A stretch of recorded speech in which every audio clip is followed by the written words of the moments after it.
बेटा तो 5 साल कपड़े नहीं पहने तो चल जाए, लेकिन बेटी के लिए तो बहुत जरूरी था ये सब। उसी समाज में मेरा जन्म हुआ। धनतेरस का दिन था, शाम का टाइम था और मेरे पापा घर पे थे नहीं और मेरे शाम के 7 बजे जन्म हुआ।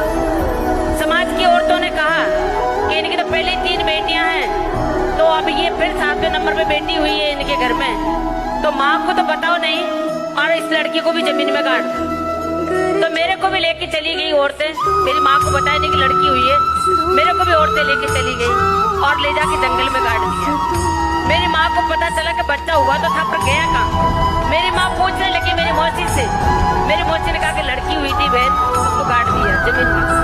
मैंने 9 महीने मेरे पेट में बच्चा रखा है और वो बेटी को मैं देख भी नहीं सकी और ये औरतें ले जाके मेरी बेटी को गाड़ा है। तो मेरी मदद कर दे बहन, मेरे को पता कहाँ गाड़ा है उसको। मेरी मौसी ने कहा कि मैं अभी नहीं बता सकती, अभी बताऊंगी तो औरतें लड़ेगी, समाज का काम है, रात को वो बता दूंगी। तो मेरी मौसी ने कहा कि उस बेटी को तू ही रख लेना, तेरे 5 बेटे हैं, लेकिन एक बार बता दे। शाम के 7 बजे मुझे जमीन में गाड़ दिया था ले जाके जंगल में और रात की 12-1 बजे मेरी मौसी आई, कहा कि अब तू चल सकती है, मैं बता दूं तेरी बेटी को कहाँ गाड़ा, लेकिन वो मर गई होगी।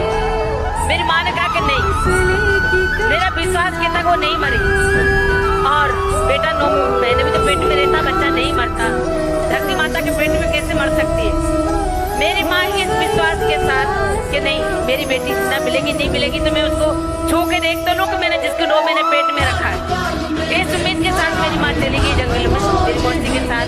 मुझे जब खोल के निकाला तो मेरी सांसें चल रही थी और मैं मेरी माँ को जिंदा मिली। मेरी माँ का विश्वास ये था, पापा का कंधा पकड़ के मेरे डांस करना स्टार्ट कर, जो मुझे देखते ये कहते ये लड़की बहुत आगे जाएगी।